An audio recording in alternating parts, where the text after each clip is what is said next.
Sadgurunath Maharaj Ki Jai, and welcome to Jagadambe Reads the Holy Books of India, Bhaktavijaya204. As you may remember, Chokamela was an outcast who lived with his family in Pandari. He had continually the husband of Rukmini in his heart and was constantly repeating his name. He was accustomed to bathe by the bank of the Bhima and to circumnambulate the whole of the city of Pandari. Then he would come to the door of the temple and prostrate himself there. He had no authority to go within the temple and meet the god, so, bringing the life of the world into his thoughts, he worshipped him from afar. On one occasion he was seated at the great door of the temple, and some evil-minded people saw him there. Listen to what they said to him. If Vitoba had any love for you, he would have taken you into the temple. If you do not actually see the husband of Rukmini, why do you worship him in vain? When the dainty food has been cooked in the house of a Brahmin, dogs are not allowed to sit by the ceremonially clean plates. So outcasts have no authority to worship Pandurang. How can beggars enter into the pleasure house of kings? Therefore, Chokamela should not go into the temple. Just as an unfortunate one wanders about in the jungle, but does not see there is a wish tree, so Krishna is not seen by the eyes of Chokamela. Just as anyone whose life is coming to an end in vain licks their chops with a desire to see a well of nectar, so although the Lord of the world is in his temple, he'll never meet with you.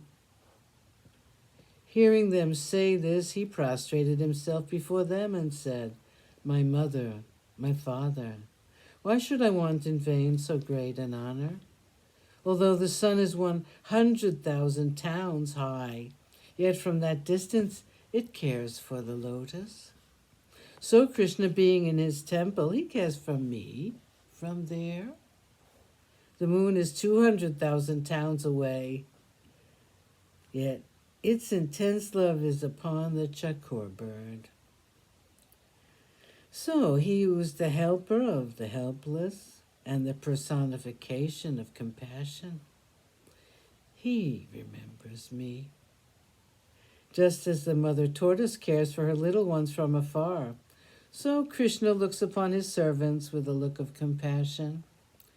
Though seeing one who is continually near him, yet if that one does not love him, nothing whatever is accomplished by a still closer contact.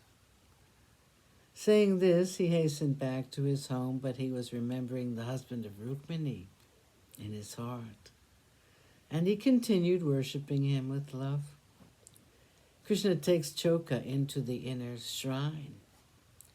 Now when it was night, the Lord of Pandari said to Chokamela, I intend tonight to take you into my temple.